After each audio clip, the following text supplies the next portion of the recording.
Two of my favorite things on earth are dry aged beef and prime rib. When you combine the two, that's what I want to eat. We're here at Muram in Long Island City. A year ago, we had some extremely long aged Wagyu. That's pretty awesome. Nice. Well, we're going to see if we can replicate that success using prime rib. What you are doing is basically doing a classic prime rib dinner in a ramen joint in Long Island City. I just want to experiment with meat while I can and the different processes and try to understand more about how to best cook some of these meats. And I've done a lot of research on how to make prime rib. And I'm hoping this will hopefully be one of the best prime ribs around. This could revolutionize prime rib as we know it, right? Well, I don't know. It's very expensive to do it this way, but who knows, maybe.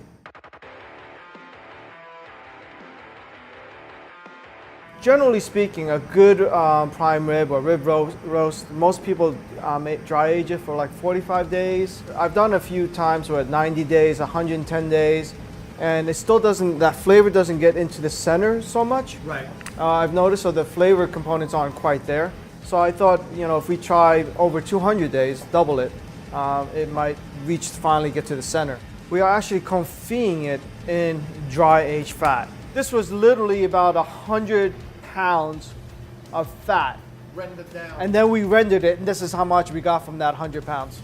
We have about 20 quarts of dry aged fat. This dry aged fat is about 90 days, between 45 days and 90 days. So it's a combined, so an average is probably about 60 days. Confit is a classic French technique traditionally used for preserving meats like duck and goose.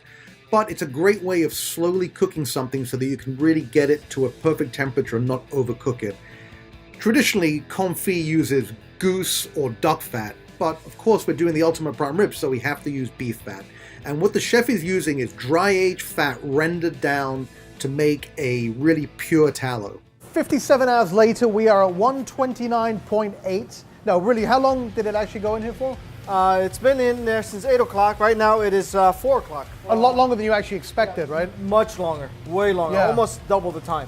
And here is the moment of truth. That's pretty awesome. Look at that thing. It ended up taking a lot longer than anticipated to bring it to the 129-degree mid-rare temperature the chef was looking for. Frankly, that's overcooked for my taste, and it also meant that I had to wait longer to eat this wonderful piece of meat. This is at the very end.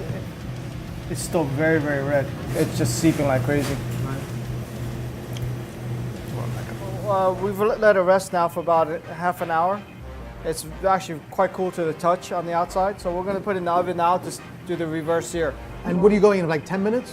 No, about 6 minutes. 6 minutes at 500 degrees or as hot as the oven gets? As hot as the oven gets. Our oven gets roughly about 600 degrees. Okay.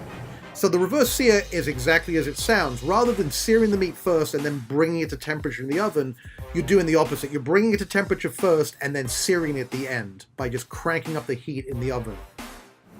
That, my friends, is called reverse sear. Where you see the bones start pushing out that moisture, you get that frothy white. That's a beautiful sear, chef. Look at the outside on that.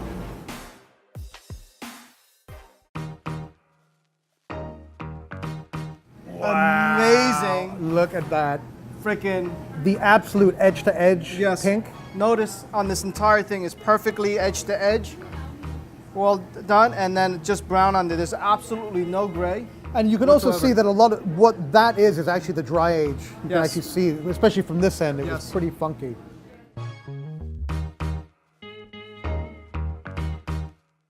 Thank you very much. Thank you. Thank you, chef. This is the moment that this 18-hour cooking process has led up to. Although I have a feeling this could be like one of those moments that my whole life has been leading up to.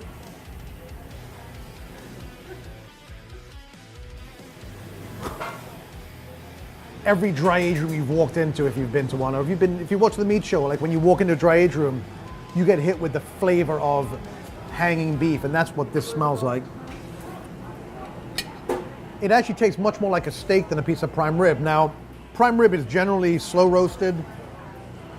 It has gentle, soft roasted flavors. This does not have those. This is like, boom, like dry age, and see if that was an aberration, but I don't think it was. This is just one of the best pieces of meat I've ever had, period. I almost think that this is too much for prime rib. I think it's... I think it was a really great experiment. I think that to see how to cook it, the technique of it is perfect, but the flavor itself, I think what happens is the dry aged fat permeated inside of it too much. And for me, even for me, like I personally don't think I could serve this. Because, But you wouldn't be able to serve this as prime rib, but you could use this.